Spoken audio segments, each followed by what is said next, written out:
Alright, what's up everybody? This is Davro Gaming, aka Wormrida on Steam, and we are going to jump into part 3 of our open world 2D game tutorial. So in this video, my goal is to cover the background textures and then possibly the shrubs or the bushes, depending on if we have time. So right now, what we have is just our player and the walk animations. We also have an attack animation, and then this is our interact button, which we don't have an animation for. And so our goal with the background is going to be creating essentially a grid of textures that move across the screen as we control the player. And so the first thing I want to do starting this video off is go ahead and hook up the input here. We do have a keyboard chip on here, remember that from the first video. So if we select this and come into the computer on the left, we can go input source X, keyboard chip, button access, the negative button. I think this is going to be, we'll assign it to A. Positive button, we'll assign it to D. Input source Y, this will be up and down. Also keyboard chip, and then the negative button we'll say is S. And the positive button we'll say is W. Okay, I should have those correct. Now for our attack button, I'm just going to set this to space. And for our interact button, I am going to set this to E. You could obviously change these to whatever you want, and if you have more buttons, you can assign them as well. Okay, now that we have that out of the way, we can start building. Let's just go ahead and double check. That's down, that's up, left, right, attack, and then nothing for E. Okay, so what we're going to do is we're going to create a scene object, and this is what's going to essentially hold our textures. They're going to be different forms of this object. So we're going to create a new script in Lua. We're going to call it scene.lua. Go ahead and edit it. And if you recall our last script that we did, I believe it was the player object, right? We set up the script a little bit different in object-oriented programming. So we're essentially making a class right here. And it's going to hold the different texture object, and it's also going to handle the position of the scene texture. So starting off, we will just make sure that we are importing a few of the gadgets, chip components. So we're going to import the video, which is this video chip. And that is because we want the scene to be able to draw. We want this to handle the drawing of the texture. And then we'll have the ROM. And then we are going to have our class variable. This is essentially what we are returning, remember? It's just an empty dictionary or a structure if you think about it in terms of C. And then I'm just going to leave a comment here. Our screen is 192 by 128, right? Because our height here is 264s, and then our width is 364s, 3 times 64. So we might as well just make some global variables here. We usually do these in all capitals. In fact, yeah, I'll just leave it without a space. Screen width is going to equal our video.width, local screen height equals video.height. And then we are going to, I'm just going to add this in now for once we get to the shrubs. Even if we don't cover them in this video, we are also going to have a variable called foreground clip. And this is going to be used for the clipping of our foreground objects. So if you recall, to our final product. Let's go ahead and just take a look really quick. The foreground clip is essentially going to handle, okay, at what point on the Y am I in front of the tree versus behind it, right? And it adds an extra layer of depth, which I think looks really nice. Our background object, or when we use this scene object for background, It won't be using the foreground clip. That will only be used for the shrubs. Anyways, next up, we can start our class creation. So we will create our function, which is going to be sceneTexture.new. And then this is going to take a few variables, an x position, which is a number. Let's see here, a y position, which is also a number. A sprite, which is a string. And we'll say texture x, which is a number. That is going to be the x value on our sprite sheet. Since, let's see here, what do we have? Unknown global.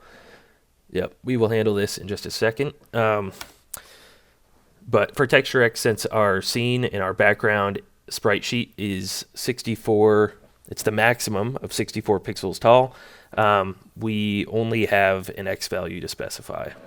So we don't actually have a y value there that we have to worry about. And then we will return scene texture. Right? And then we are going to create the instance, right? So we'll have local inst, which is going to be a dictionary as well. And then we're going to assign some local variables to those parameters that we pass in to our constructor right there, this line being the constructor. So we'll just say local x is equal to x position, local y is equal to y position, real x is equal to 0, real y is equal to 0, texture is going to be equal to our rom.user.spritesheets, and then this is going to be our sprite. That string right there is going to refer to which sprite it is. And then the texture x is going to be equal to texture x. All right, and then after we have created the instance, one thing we do, I guess towards the bottom here, is we are going to return it. And let's see here. Just want to make sure I've spelled both of these correctly. Yep, okay. And then we are going to have our function right here, and this is just going to be used for updating the location of our, oh, I see what the issue is. It's spelled wrong up here. Scene texture. And then, okay, yeah. So this function is going to be update location. It's going to update the location of each individual texture depending on where our player is in our virtual grid. So function, remember it's going to be inst : update location. And that is going to be used to specify that this is a function that's part of our instance object. And then we're going to have scroll x, which is a number, and scroll y, which is also a number. And I will explain those in a little bit more depth in just a sec. But essentially what scroll x and scroll y are, those are dictated by where our player is. And so those values will change based on us pressing left, right, up, or down on the D-pad. So now each texture will have its real location. We just initialize the real location to 0, just so that way it's not null. But essentially every frame, we want to update the location of the real location on this screen of where the texture is based on where our player is. So we're going to say instance.realX is equal to scroll x plus instance.local x. And then we will say instance.realy is equal to scroll y, dictated by the player, plus instance.local y. And then we're just going to draw the sprite. So video, draw sprite. It's going to be a vector 2. And we're going to draw it at the location of instance.realx, that value we just created, and instance.realy, that value. I guess we didn't create them, we're just updating them here. And then it's going to be our texture. And then I think the next value is going to be texture X for which value on the sprite sheet. And then we're going to have 0 for the Y value, and then color.white and color.clear. We'll just set the background color to be clear because if we come in and use this same object for bush objects, then we will want to make sure there's no background color around the texture. All right, so this is looking pretty good. I think we're about done with this class. In fact, I think that is it if we did it correct. So now we're going to go into our game controller, and we are going to update the game controller to display the information that we just created. Okay, so first thing we're going to do is we want to import our scene object. So local, we'll call it scene texture equals require, and then this will be scene.lua, and then we're going to create a new object. I prefer to hold all of these texture objects in a list just because it's pretty easy to iterate. A list, or in this case more of a dictionary mapping. So we will have local background holder. It's going to be a new dictionary. And then we have our setup player function right here. We're also going to need a setup background function. So function setup background. This will be called first thing along with setup player. And so what we'll do here is we'll leave a comment, background grass texture. And then we'll go local text count is equal to 0. In fact, we might not even need this, but we can take it out later. We're just going to count the number of textures in total that we're creating, so that way we can keep track of them. But you can always do the math for this anyways. And then essentially we're going to want to create a hypothetical grid here from a negative x to a positive x, and from a negative y to a positive y, and we're going to want to iterate every 64 pixels because our texture is 64 pixels by 64 pixels. So for x equals, and I'm just choosing arbitrary values here that are pretty large.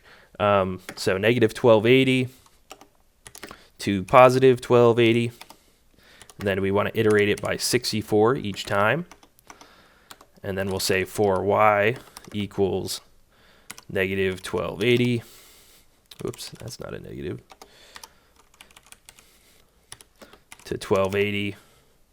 And we also want to iterate that by 64 each time. These are going to be local variables here in these loops that we're creating. And then we're going to say local texture equals scene texture. Whoops. Scene texture dot new. We're going to call that constructor. We're going to pass x and y. And then we're going to refer to our grass.png because that's what we named the background here. And then 0 because it is the first texture on that sprite sheet. Okay, and now we are going to add it to the background holder, and this will allow us to keep track of all of these different background textures essentially. And so we're going to use text count as kind of the dictionary mapping. So we can think of this as a list from 0 to the total number of textures dictated by text count here, and then we can access those textures in that order in the future. You could also iterate this by key value pairs, which we will do anyways, but it's just good to have a key here, and essentially we're just going to use the texture count as the key for this dictionary. And that will make a little bit more sense in a second if you don't quite understand that. So we will set the current local texture into our background holder at that specific point, and then we are going to iterate our text count because we don't want to override something else there in terms of its position in that dictionary. And then we just have the two separate end clauses for the for loops. Okay, and then next up we are going to have a draw background section, and I think I'm going to do this under setup player.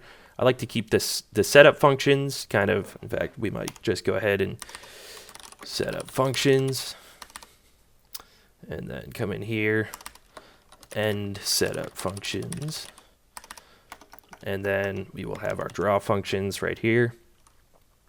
So function draw background, this is going to be called every frame, or every game tick really. And what we're going to do here is we're going to iterate through this list that we created, our background holder, by key value pair. We could also iterate it by text count, although we're not really saving that as a local variable or as a global variable to use. So we'll say for key texture in pairs of background holder. What we're going to do is texture update location. This will be player.scrollX, player.scrollY, and then texture.textureX. Right, so we're calling that function that we just created, it should be a period. We're calling that function that we just created on our scene object. And then I think that is probably it to get this working. Let's see here. So just to explain this, the key is actually, we're saying for key texture. These are two local variables that we're creating right here. The key is going to refer to our text count, right? So this is going to be 0 through the total number of textures. And then our texture, we're assigning this local variable within this function to be the texture object that we created here that is being held in our background holder. So then once we assign this local variable to that specific object, then we're going to call that object's function, right? So that's why we're referring to texture : update location. So let's give it a shot and see. Doesn't look like we have anything quite yet, and that is because we forgot to set up the background. So let's see here. We had setup player right here. So let's set up the background after the player. And then in our update function, we are going to draw the background before the player. So we'll just say draw background. And we'll probably adjust this a little bit in the future. Let's see what's going on. Invalid argument 2. User data expected, but it got a number. So player.scrollX, player.scrollY. All right, so I just realized we accidentally passed 3 parameters here. That function on the scene object only takes 2 of scrollX and scrollY because the scene object actually holds the texture as a local variable. So it only takes scrollX and scrollY. Let's see if that works. Another runtime exception. Let's check it out. We should be looking at our game controller for the runtime exceptions. Oh, it's the same runtime. Okay. All right, so I just figured out the issue. Right here under our update location function, this shouldn't be texture X. This should just be instance.texture. And then this should be texture X, 0, color.white, color.clear. And then, let's see, did we forget? So there is also another spelling issue right here, rexture. That should just be texture. So, the main reason I knew it was going to be in the scene class is because it said there was an issue with string scene. And so I knew it was probably somewhere in this class instead. Now that second argument would have been referring to our draw sprite instead of the update location. Anyways, so with those 2 fixes, let's take a look. There we go. It's drawing correctly. That's a great start. Now if we can move left, we can move right, we can go up, we can go down, and the scene is moving with it. That is perfect. Beautiful. So one thing to note here is the reason this tends to look pretty well for the grass texture I've selected is because this texture is what they call a seamless texture. So therefore, if you place it next to itself, left to right, up and down, on all sides, it should look fairly seamless. You'll see this in video games a lot, and depending on how seamless or how well the author of the texture is able to make it look seamless will really depend on if you can kind of tell if there's grid lines. I'm sure you guys have seen in games where if you zoom way out on the scenery, all of a sudden the scene texture starts to look like squares. And so, yeah, so that's the main reason that occurs. One thing to note is if we go into our grass, we only have the one grass texture. Theoretically, we could duplicate this right here. Set the base color to just this same background bright green, add much fewer little plants on it, and then we could actually select a texture by random in the scene.lua. So right here we could say instead of texture x is equal to that x, we could set it between a random number 0 and 1, and then it could kind of add a little bit of variety to the background instead of having this grass with a bunch of very little grass. All right, so I've decided since we're looking so good on time, we might as well do the shrubs / the bushes and trees just because it's a pretty quick modification. It's actually built off of our same scene class that we just made, and there's one change I'd like to make to scene. I decided that for our foreground clip, we're going to handle this in the player controller instead. Or the game controller, excuse me. So we're actually going to create that variable up here. We'll just call it local, and then all caps again, clipping Y, and we'll set it equal to 18. 18 to 25 is kind of the range that I found works best, but you can play around with your textures. It'll largely depend on where your texture is on the Y-axis of the shrubs, or the y-axis of the sprite sheet. So see how I didn't really get all of these directly lined up with the bottom, and the main reason was because I was just lazy and I didn't feel the need to have these lined up directly. So you can play around with the clipping Y depending on where you place these on the sprite sheet, or if you're using my sprite sheet, then go ahead and just follow what I do exactly. So now that we've created clipping Y, we are going to create another holder for our shrubs, and we're going to call it the shrub holder. It's going to be another dictionary, and this is going to function very similarly to the background.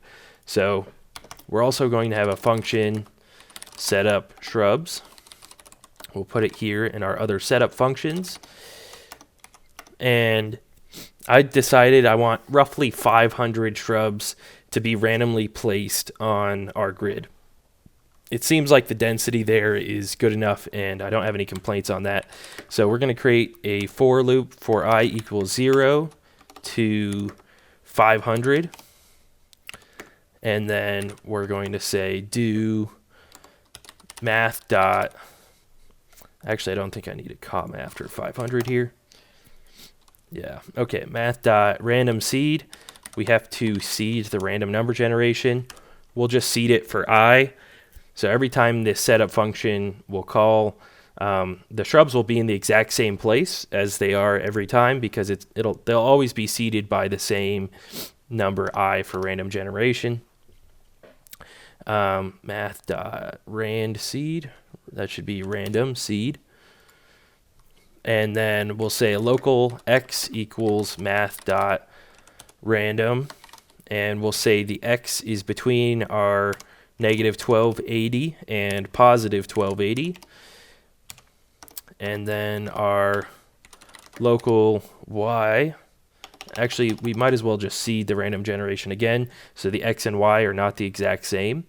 So math dot random seed, and we'll just say it's I plus 7. You know, nothing too complicated, but at least they won't be the same. So if we had said local y equals math.random without seeding it again, our y value would be the same as our x value. So then math.random seed, and we'll say local y equals math.random. And again, this will be the negative 1280 to positive 1280. And then we'll say local, we'll call it our, what's going on here? Did we miss something?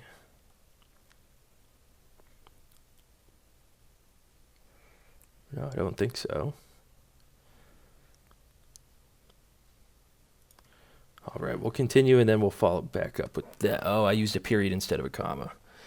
Man, this editor, it's really hard to tell the difference between yellow and white sometimes, at least for my eyes. Okay, local, and then we'll call this our, I'm just going to call it shrub anim for shrub animation, even though they're not actually animated. And then this is just going to be which sprite that we're using on the sprite sheet. So math.random, and this is going to be between 0 and 3, because we have a total of 4 different tree and bush sprites. And then we'll say local shrub equals, we will be using that scene class again, scene texture dot new, and then this will be an X, a Y. The sprite sheet that we're using is shrubs.png, and then the image in the sprite sheet is going to be our shrub anim, or the sprite in the sprite sheet, the sprite number. And then we're going to add that to our shrub holder. So shrub holder of I is equal to shrub. All right, and then I'm not going to forget this time, after we set up the background, let's set up the shrubs. And now we have our draw background function. We are going to want a draw shrubs function. Now we're going to integrate the that clipping, right? So we're also going to make a draw foreground. I wasn't quite sure how to set this up well, but you just have to keep in mind that draw foreground and draw background are a little bit different, since draw foreground will be handling things like buildings and shrubs only, and draw background will only handle the background, that grass texture that we just finished coding. So function, we'll do draw shrub first. So sorry, I'm getting a little ahead of myself here. Draw shrub, and this is going to operate very, very similarly to draw background. So for key, and we'll call it shrub in pairs shrub holder do, and we'll say shrub update location, and it's player dot scroll X, player dot scroll Y. And we'll put the end right there. So now that we have our draw shrub, we could just put that in our update function. In fact, we might as well do that now.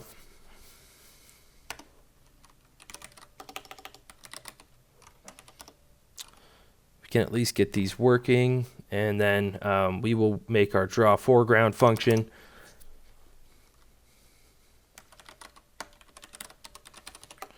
Whoops, we have to go function, draw foreground, and this is where that clipping Y will come into play. So let's see here. We will have to iterate through the shrub list again, which is really not ideal, but we have to go through each shrub to check its location to see if it should be in front of the player. For key shrub in pairs of shrub holder do, and then we're going to check if our shrub dot real Y, where it is on the screen, is greater than or equal to our clipping Y variable. Then we are going to do shrub update location, player dot scroll X, player dot scroll Y, shrub dot texture X. There we go. And we need, whoops, we need to end the if, and we need to end the for loop. Okay, so then just to make this real basic, we'll say draw shrubs, and then we'll draw the player, and then we will draw our foreground. So draw foreground. So what's going on is we're essentially going to draw the bushes and the trees, and then we're going to draw the player on top of them. And then if they should be drawn in front of the player, which is usually only like one bush or tree at a time, then we will go ahead and draw that again. So we will be drawing one of the shrubs twice to get this to work. And let's see, expected end too close to function at line 29. Got end of file. Did I forget to close? I probably forgot a close somewhere. Yeah, it looks like we forgot to go ahead and put the end in for our for loop right there on draw shrub. Let's see. There we go. So now we have the shrub location being created. And if you seeded your shrub generation the same way I did, you'll have this grouping right here of 3 that are always the same. Now, if we're behind a shrub, it will draw on top of us. And then if we get to a certain point, we will draw in front of it. So it's pretty cool. It adds a little layer of depth right there. Nothing too complicated. And I think in the next tutorial, we will go over buildings. And that will basically be the last planned tutorial in this series. My apologies for getting this one out a little bit late. Definitely later than I had planned. I just got a little bit busy over the last week or two. So yeah, and if anyone wants me to keep going, I'm definitely open to suggestions. I was mainly just doing this to have a little fun, and you know, if anyone wanted to create their own project but wasn't sure where to start, then you know, they could kind of pick this up, do the basic background, the trees, the bushes. See, like this one doesn't necessarily draw correctly. In fact, it might be a good idea to just go in and change all those textures down to be right at the bottom so things like this don't happen. That's laziness for you, but you get the idea. So yeah, if anyone wants me to keep going, I'll definitely consider it. But otherwise, I will see you guys in the final video where we go over the building generation and doing that. In fact, I'm just going to go ahead and do the shrubs right now because it's bugging me. We can just go in here with the select tool, try and select it down, and then we can just move this down to the bottom. And we can do that with each one.